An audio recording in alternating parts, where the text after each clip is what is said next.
Hi everybody, this is Megan Garza with Megan Garza Wellness. I'm a nutritional therapy practitioner, health coach, and yoga instructor, and you're listening to the Restoring Balance podcast. More women than ever are now dealing with digestive, hormonal, and skin issues and are not finding satisfactory answers or results.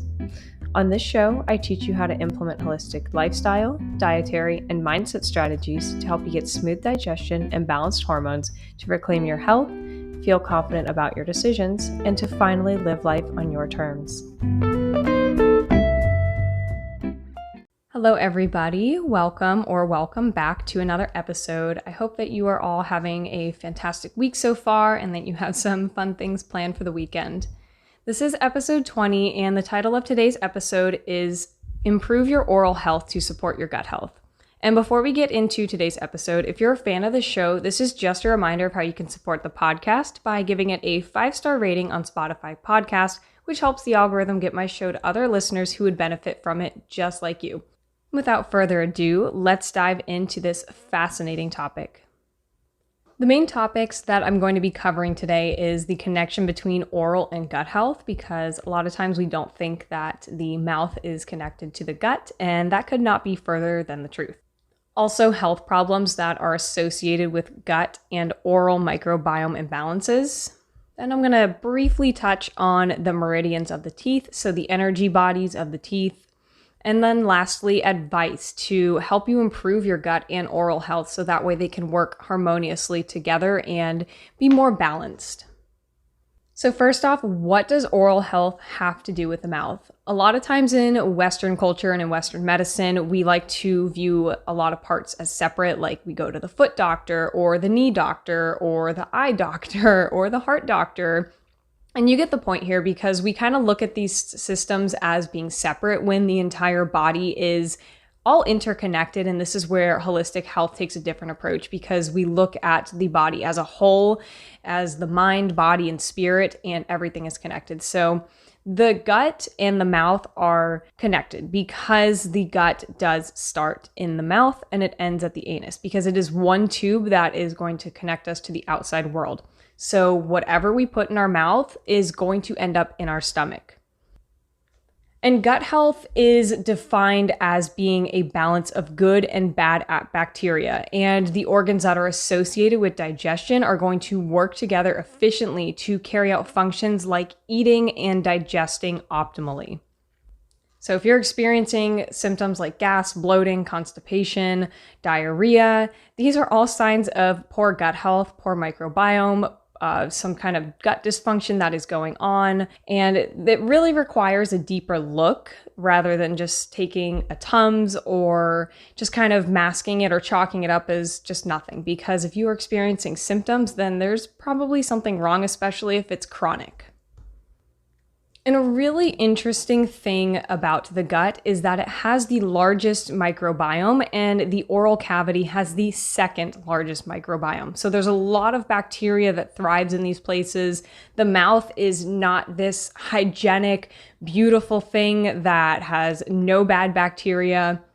And what we're really aiming for is a balance of good and bad bacteria, because they have to keep each other in check. Because if the bad bacteria starts running rampant in either one of these places, the mouth or the gut, you're going to start seeing problems. Problems like cavities, periodontal disease, GI dysfunction, and so much more, which is why this podcast episode is so important if you've been dealing with issues like this. And it really is no surprise that a poor microbiome in either place can lead to problems. So this could be a bad oral microbiome, and that's going to cause poor gut health. Or you might have bad gut microbiome, which can lead to poor oral health. So it kind of goes both ways. So if you have problems with a bacterial imbalance in the mouth, it can travel down, and vice versa. So this is why it's really important to make sure that these two places are taken care of and they have a healthy balance of good and bad bacteria. So now on to what are some of the oral issues that are commonly associated with gut and oral microbiome imbalances. As I mentioned a minute ago, things like gum disease, so gingivitis, because this is going to cause inflammation, and this inflammation is known to cause bloating, gas, and diarrhea. So really looking at the mouth as something that is connected to the whole body is really what I'm going for here. Which is why I think it's really crazy that in the Western world, we don't consider dental records medical records, and they are not kept in the same file. So essentially, doctors don't have access to your medical records because they're deemed as unimportant and that they are not related. However, Western medicine has acknowledged that heart disease has been contributed to gingivitis and vice versa. So it really is kind of perplexing why they don't view dental records as part of your regular medical records. And I really hope that this changes because there's a lot of problems that can happen in your mouth that can cause dysfunction in other parts of the body. Next, you have cavities. So this is something that so many people deal with, and this is essentially because the mouth is too acidic, which causes decay, and that can lead to GI issues, or it can be caused by GI issues. So if you're eating a diet high in processed sugar and processed foods or ultra-processed foods, you're gonna see more incidents of cavities. And one of the really cool things about cavities is that it can be stopped in early stages, but saying that, it's not something that you want to ignore. So that's something that you would want to work with a dentist on to be able to come up with some kind of treatment plan. If you have a really small cavity and it shows up really tiny on an x-ray and the imaging screens that you're getting, you can attempt to reverse that cavity. However, I use that term reverse loosely because the cavity is not just going to magically fill itself in. So if you manage to stop the decay, you're still going to have a hole in your tooth. So being able to get that filled if the cavity is able to be stopped is typically ideal. Because if you have a deep pocket in your tooth and you're not able to properly brush it, there is a possibility that the cavity could continue further down the line. So really just working with your dentist and finding what the best treatment plan is for you. And then next on the list is a dead tooth. So if you have a dead tooth or even dead teeth, this is a tooth that is rotting in your mouth. It's an infection, and people have actually died from having a dead tooth in their mouth. And just for a personal story, my husband did have a dead tooth in his mouth, and I noticed that there was something wrong with his energy. I have an entire podcast episode on this, and I will link it in the show notes for you. I can't remember which one it's about, but it's about his Mercury story and just really incredible things that we would not think of that are being related to poor health outcomes. But if you have a dead tooth in your mouth, you need to get that tooth pulled ASAP. Because if you're leaving something in your mouth that is rotting, it is potentially going to kill you. So working with a biological dentist on all of these issues is really what I'm advocating for. And then the next really big issue would be an abscess. So these are pus-filled pockets that are infected. And this can lead the infection into your mouth, into your stomach, and into your bloodstream, and just cause systemic issues throughout your entire body. So making sure that you're not having abscesses in your mouth, or if you do, getting them treated immediately is going to make a huge difference in your gut and oral microbiome, because no matter how much you're brushing, how much you are flossing, if you are having any of these problems in your mouth, it's not really going to make much of a difference until you get it treated. And then we have root canals. So this one is a very controversial issue. There have been a lot of people who have come forward saying that they've had significant problems since they've had root canals, because it's essentially just leaving a dead tooth in your mouth just for aesthetic purposes, because they drill into it, they clean out the infection the best that they can, they fill it back up, but there's still a dead tooth in your mouth. There's still nothing that is beneficial from that tooth besides structural potentially. However, that is why pulling the tooth is oftentimes better, and just getting an implant can be significantly more ideal for your health. So holistic dentists will often use a biologically appropriate material for your body.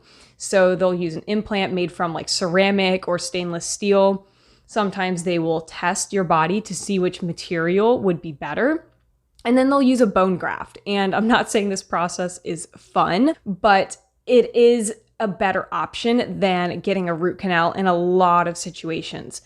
There's actually a documentary that I watched a while ago, and it talks all about root canals and how there's a potential correlation between breast cancer and root canals, and it is just so fascinating. I highly encourage you to watch it, especially if you have a root canal or if you are concerned about your teeth or if the dentist has recommended a root canal to you.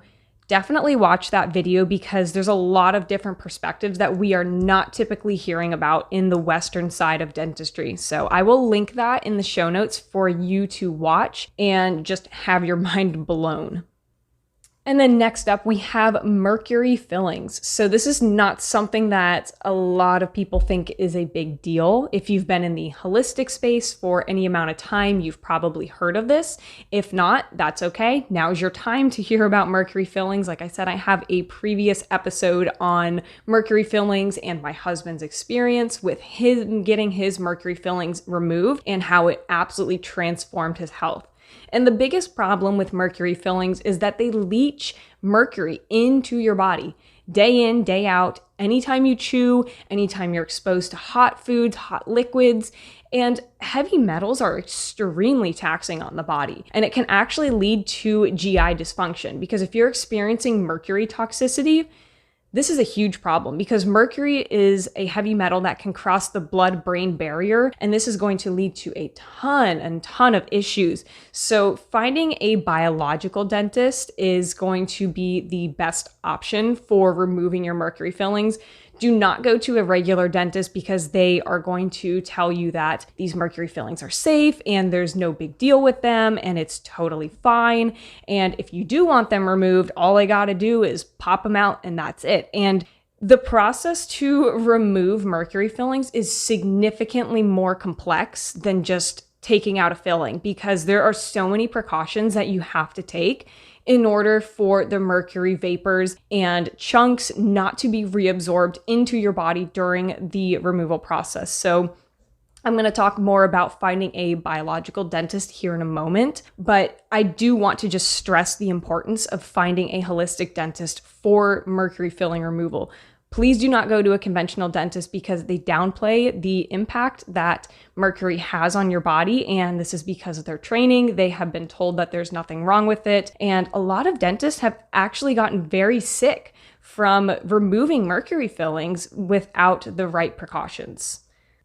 And then briefly, a couple other problems that have been associated with gut and oral microbiome imbalances, especially oral microbiome imbalances would be things like heart disease, diabetes, and even kidney disease. So really taking this stuff serious is going to be doing your body a huge favor down the line, especially if you are predisposed to those conditions in the first place. Really taking care of your oral health is going to make a huge difference. And last on the list for oral problems that are associated with gut and oral microbiome imbalances would be the fact that there's a certain bacteria that can be present in the mouth called Fusobacterium nucleatum. And there's growing research around this bacteria that it has been hypothesized to actually contribute to oral cancer. So this bacteria can promote cancer by the activation of self-proliferation, also the promotion of cellular invasion, the induction of chronic inflammation, and also immune evasion. So this is a bacteria that's also common in periodontal disease. So if this is something that you are concerned about, or you think that you have periodontal disease, or you do, this is why it's so important to keep your oral microbiome balanced, because this potential risk of being diagnosed with oral cancer from this bacterium is why it's so important to stay on top of your oral and gut health. So I will link this study in the show notes if you want to read about it, and I highly suggest that you do because it is very fascinating. So now I'm going to speak on what gut dysfunction is commonly associated with poor oral health. So as I said earlier, if there's an imbalance in the gut microbiome, the oral microbiome can be disturbed. And if there's a problem with the oral microbiome being imbalanced, the gut microbiome can become imbalanced. So it really is a two-way street. It is one tube that is all connected from mouth to anus. It It leads to the outside world, and anything that you put in your mouth and all this bacteria that's in there is going to travel down south, and even the bacteria from your gut is going to travel north to your mouth. So some of the gut dysfunction that you can see that's associated with poor oral health would be issues like malabsorption or Crohn's disease or even celiac, because the gut does play a huge role in nutrient absorption, and especially fat-soluble vitamins like A, D, E, and K. They help with vision and bone health, your reproduction, and it also helps with the brain, blood, and skin health. So if the gut is having malabsorption problems, this can directly impact the health of your teeth and gums. So if you are not absorbing fat-soluble vitamins, because fat-soluble vitamins are really what helps build strong bones, and your teeth are obviously bones, so this can lead to cavities if you are having malabsorption problems. So really working on the function of your gut and healing and sealing the intestinal permeability, making sure that that is not present anymore, is going to make a huge difference if you are prone to cavities. Also, if you deal with acid reflux or GERD, gastrointestinal esophageal reflux disease, this can cause dental decay because that acid that is coming up from your stomach is going to wear out your enamel. And this is why you see people who are bulimic or have issues with vomiting, they often have significant tooth decay because that is extremely acidic, and your teeth do not need to be that acidic. It is going to cause so many problems in your mouth, and your enamel is not that strong to be able to overcome contact with acid like that. So this is why ensuring that your digestive tract is in good health is really a paramount foundation to good teeth and good oral health. And then we have Helicobacter pylori or H. pylori. So this is an infection that is found in the stomach, and it is essentially when there's an overgrowth of bad bacteria, and it can cause a lot of inflammation that has actually played a role in gastric cancer. So this was actually on the last study that I mentioned about the other bacteria that is contributed to oral cancer. They briefly touch on H. pylori. So if you have H. pylori, absolutely get that in check because it could potentially lead to gastric cancer. Before we continue, if you've been dealing with digestive or hormonal dysfunction and are experiencing symptoms like gas, bloating, constipation, food sensitivities, or acne, I invite you to book a complimentary nutrition consultation with me. So on this call, we'll go over your goals, your health struggles, and see how you can benefit from nutritional therapy to help you get smooth digestion, balanced hormones, and clear skin. So that way you can feel empowered about the decisions that you make and live the life that you've always dreamed of. So go ahead and click the link in the show notes to book a free consultation with me, so that way you can start your wellness journey and reach your goals. Let's get back into today's episode. So I'm going to briefly talk about the meridians of the teeth. So in acupuncture, meridians are described as energy pathways or channels that span across interrelated body parts, glands, and organs. So basically, if one organ is struggling or it's diseased, you're going to see that show up in other parts of the body that is connected to the same meridian. I'm not going to dive too deep into this because it's more of a visual aspect as well, but you can look it up on the internet and view charts that kind of give you a visual guide, and it really has interesting perspectives for oral health and just the energy body as a whole.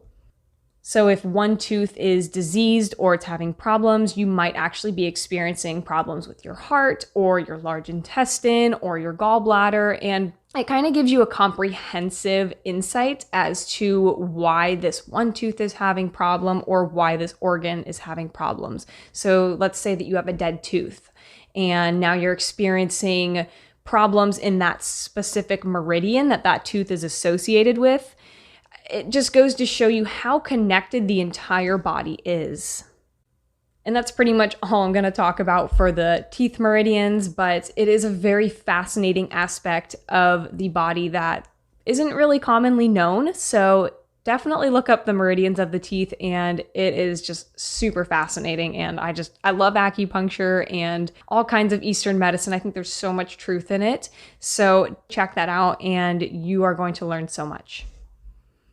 So lastly, how do you improve your oral health for better gut health and vice versa? What is some of the advice that I can give? What are some of the healthy habits that you can pick up? So a lot of the ways that you can improve your oral health is just through the foundations of health. And if you've listened to my podcast for any amount of time, you'll know what I'm talking about when I say the foundations. So nutrient-dense diet, sunshine, sleep, stress, movement, digestion, the whole shebang. But I'm just going to kind of go through some of the things that I've come up with to help you improve your oral health for better gut health. So the first one that I'm going to touch on is sunshine. So the sun is going to give you a significant amount of vitamin D. It is going to be a much more bioavailable form of vitamin D than just a liquid kind of supplement. And also it helps with your circadian rhythm, it helps with your energy, it helps with cellular metabolism, and just overall, we cannot live without the sun. So making sure that you are getting outside morning, midday, and evening for at least 30 minutes is going to make a huge difference in your oral health. And the next, one of the biggest things that can really help people that probably a lot of people are not doing or having a lot of luck with is digestion. So making sure that you're absorbing your food, making sure that you have adequate stomach acid production, making sure that you have enough bile that's being produced from your liver, making sure that your gallbladder is healthy enough to release that bile so that way you can emulsify the fats. Because if you remember what we talked about earlier with the fat-soluble vitamins A, D, E, and K, these are essential for teeth health. And the gallbladder releasing the bile is what is responsible for helping emulsify these fats. So if you're having problems there, it is going to show up as potential issues in your mouth. Also making sure that your colon is healthy and you are pooping at least once or twice a day and the stool is normal. So it's not really hard to pass, it's not urgent, and just overall making sure that your digestive system is healthy. I talk all about how to support digestive health and function in episode 16. So if you want to learn more about how to actually support your digestive system, listen to that episode because it goes over the foundations of how to do that and what every function and dysfunction looks up and how it shows up in the body. And then next we have eating a nutrient-dense diet. So notice that I talked about working on your digestion first, because you could be eating the most nutrient-dense diet with some of the best foods that you can find, highest quality, most nutrient-dense. And if your digestion is not in good health, you're not going to be absorbing the nutrients that are present in these foods. So really simultaneously working on both supporting digestive function and also eating a nutrient-dense diet. Also, another big factor is hydration. So making sure that you are being hydrated on a cellular level. So making sure that you are getting minerals in your water, electrolytes, choosing coconut water or bone broth, milk, and even aloe juice has a lot of minerals in it. Because if you have a dry mouth, this can lead to cavities and other problems. Also, making sure that you're getting enough sleep is going to be foundational for improving your oral microbiome and your gut health, because sleep is really when cellular regeneration happens. And if you're not getting enough sleep, your body is going to be depleted and it's not going to be repairing itself the way that it needs to.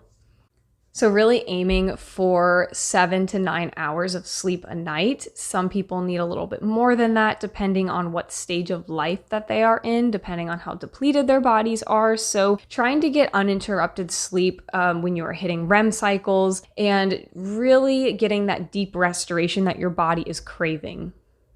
And now on to the topic of kind of supplementation. So you can use chewable probiotics. So this is going to support a healthy oral microbiome. You just want to make sure that there's no sugar alcohols in these probiotics, because that kind of defeats the purpose if you are just putting more sugar into your mouth, because that's going to create more of an acidic environment. So a decent brand that I found is by Trace Minerals Research, and they have a decent line of chewable probiotics that you can look into if you are wondering what a good brand is. Also, supplementing with vitamin K2 is a great option, because vitamin K is what tells the vitamin D where to go. It tells the calcium where to go. It tells it where to go into your bones. So that way it's not just circulating throughout your bloodstream, which can cause a whole host of issues. And the brand that I have that I really enjoy is Health Natura, and they have a really good brand. They have really pure products, and I have not had any issues. I've actually had a lot of success with their vitamin K2. So if that's something that you feel like you need, you can check out their line of supplements. They have a really good one. The one that I have is True K2. It's K2 MK4 in MCT oil, and it contains 1 milligram per drop. So depending on how much you need is going to be very bio-individual, but if you want to check out their line of supplements, I would highly recommend them because a lot of the cheaper ones don't contain what they say it does, and that is very unfortunate because you're just wasting your money at that point. And the last supplement on the list would be cod liver oil or fermented cod liver oil.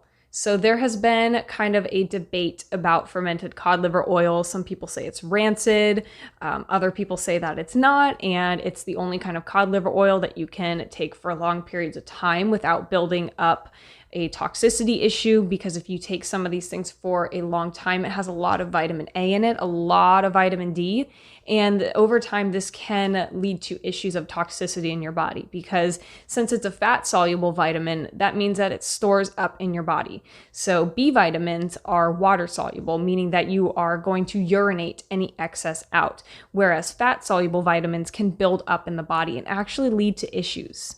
So really making sure that you are not taking too much of this. And a really good brand that I have found to really love is Rosita. They have very pure supplements. They are not adulterated with anything, and it actually contains cod liver oil because, believe it or not, some of these brands are lying to you and they actually do not contain cod liver oil, which is ridiculous because, you're paying a high amount of money for these things and it's just completely different than what you think it is. Also, an excellent book that talks about curing tooth decay. It kind of goes off of what Weston A. Price talks about in his book, Nutrition and Physical Degeneration. This book that I'm recommending is called Cure Tooth Decay by Ramiel Nagel. I think I'm butchering his name, so I do apologize. This gentleman had a lot of really interesting research, a lot of studies in his book, and he's helped a ton of people with their oral health because he condenses the information in a way that it is very easy to understand, and the book is not super huge and comprehensive like Weston A. Price's book, Nutrition and Physical Degeneration. That book is, I believe, 600 pages, so this book that I have right here in front of me by Ramiel Nagel, Cure Tooth Decay, is I think only around like 180 pages. And the print it's a decent size, so it's not like you're straining. There's not a whole lot of overwhelming stuff. So if you do want to learn more about curing tooth decay, I highly recommend this book. Also, another really important aspect of oral health that so many people miss the mark on is flossing daily. So flossing is going to help remove so much stuff from in between your teeth, and that is going to help with a lot of buildup. So if you're not flossing daily, I highly encourage you to pick up that habit because it is going to make a huge difference in the long run of your teeth. And if you're anything like me, where you have a hard time wrapping the floss around your fingers because it just feels weird, if you've ever used one of those disposable little picks, it's kind of like that. I will link it in the show notes down below. It's basically where you can wrap the floss around it and it acts as kind of a device to help you floss. So it was only like $8 and it's made a huge difference in my routine of actually flossing every single day. So it's really cool and very inexpensive. And I do want to note that looking for PFAS-free floss is very important because if you are constantly putting forever chemicals in your mouth, there's really no telling what that is doing to your body and your oral health. Also, using some kind of tongue scraping device is going to make a big difference. So there's our copper tongue scrapers that also have that extra benefit of being copper, because there's a lot of bacteria that resides on the tongue, and this is ultimately what can cause a lot of bad breath and other health issues. So supporting your oral health routine with using a tongue scraper is going to make a big difference, and also just getting that bacteria out of your mouth is going to make your mouth feel so much cleaner. And the next habit for having a healthy mouth, as we've all heard, brushing gently 2 times a day. So you don't want to be really vigorous with the intensity that you're brushing because this can actually lead to a lot of problems with gum recession. So just be really gentle and making sure that you're also replacing your toothbrush monthly. I think waiting 3 months in between is a little lengthy. There are packages that you can buy for multi-packs of toothbrushes where they're actually a lot cheaper. There is a brand for bamboo brushes that I buy, and it's like $10 for I think 8 of them. So it's a really cost-effective option, and it just feels a lot cleaner to be able to throw away that old toothbrush that has so much bacteria on it. And if you're thinking, well, I don't really want to replace my toothbrush that often, just go ahead and soak the toothbrush in hydrogen peroxide at least once a week, because that's going to help eliminate a lot of that bacteria that's on the brush. And also for using toothpaste, it's ideal to really avoid fluoride because this is a very harmful toxin that is in our toothpaste, and it is very unnecessary when there are other modalities and other ingredients that we can use, like nanohydroxyapatite. There's a fantastic brand called Boka, Boka. I have used them for about a year now, maybe, and I had a little bit of sensitivity from a small gum recession line that I had on one tooth, and within a week, it just completely disappeared. And I've even asked my dentist about this, and she said that it was fantastic that I was using it, and it's a good alternative to fluoride toothpaste. You can also use ozone. So ozone is a really popular ingredient that holistic dentists use. You can find it in olive oil. Some companies sell it as like a face mask, and I've used it as a face mask, and it's just a really good moisturizer. It helps a lot with cellular regeneration. And overall, you can oil pull with this. You could probably put it in some toothpaste, maybe even in your retainer overnight. And it's just going to add that extra layer of protection and increase your level of oral health. So on the topic of oil pulling, you can also use oil pulling as a way to improve your oral health. You can add mineral drops into it or essential oils. Uncle Harry's has a fantastic line where it's called Remineralize. When I oil pull, I'll put about 5 drops of that into the oil pulling, so that way I have the added benefits of the antibacterial effects that the essential oils have when I'm oil pulling.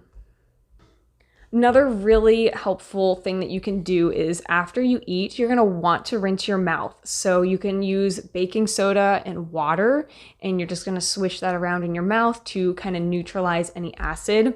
Also, as I mentioned a moment ago, Uncle Harry's has a mouth rinse that is not harmful. A lot of the mouthwashes that we have so many harmful chemicals in them, and it just completely disrupts the pH in the mouth. It destroys the microbiome because it's just killing all of the bacteria, not acknowledging that there does have to be a balance of good and bad. So using a mouth rinse that is going to support the microbiome rather than just completely obliterate it is going to make a big difference. Also, another thing would be to use a water pick. So after you eat, you can use a water pick to get some of the stuff out of your teeth. You can also use it directly on the chewing surfaces of your teeth to kind of remove some of that gunk. And it also just kind of helps the mouth feel fresher if you don't want to brush or floss. So it's just a good method to be able to help your teeth feel cleaner, help your mouth remove some of that acid from the food that you just ate, especially after you just like eat a steak or something.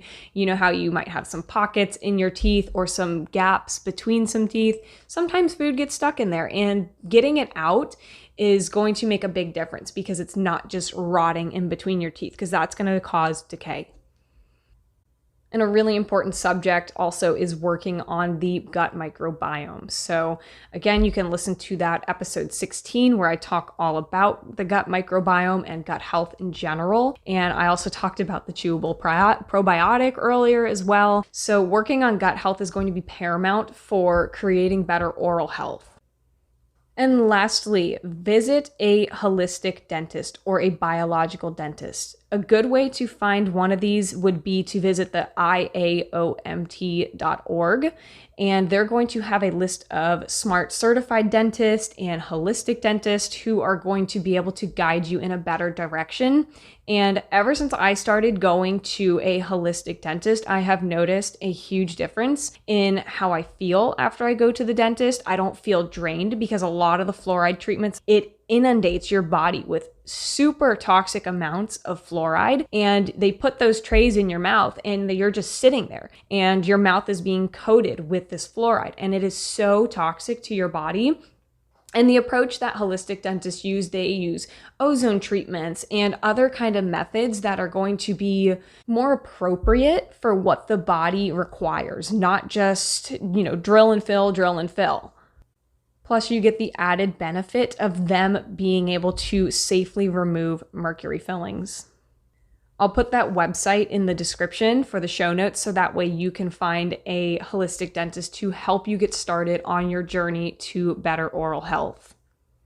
And that's pretty much all the habits that I have, but I want you to note that the first things that I mentioned was your gut health, your nutrition, your sleep and hydration, and then brushing, flossing, mouth rinse, etc., etc. So the foundations really are the building blocks, but also the manual labor such as brushing and flossing, it cannot be overlooked. So all of this is important, and you want to make sure that you are not having any gaps. So any gaps in your routine to brush and floss, any gaps in your nutrition with nutritional deficiencies, or gaps in your sunshine or anything like that, because the foundations are really where all of this starts.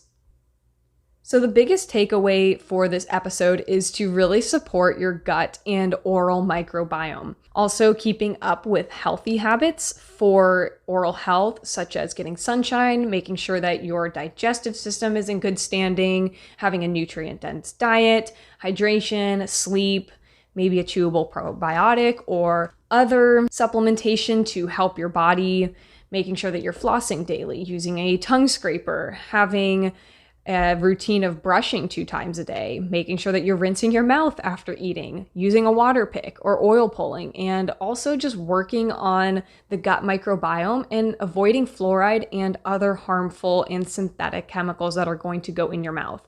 And of course, lastly, visiting a holistic dentist. So focusing on the foundations and everything in between. And that's pretty much it for this episode. So I just want you to remember to take it step by step and to keep learning on your wonderful journey of wellness. And that's all the time that we have for. Thank you so much for tuning into this week's episode. Today we talked about supporting the gut and oral microbiome, some of the healthy habits for better oral health, and focusing on the foundations. You can expect new episodes every Wednesday at 12 p.m. Eastern Standard Time. This is just a quick reminder again of how you can support the podcast and stay in the loop. Make sure that you sign up for my email newsletter. That way you can be notified every time I post a new podcast episode, make any new announcements about my services and how you can work with me, and also receive weekly relevant tips for digestion and hormones so you can optimize your health. You can find the link to sign up for my newsletter in the show notes or head to my website at Megan Garza Wellness and you can wait for the pop-up or sign up under the freebies tab. Again, I just want to thank you so much for listening to this week's topic. It means so much to me. Take care, everyone, and until next time.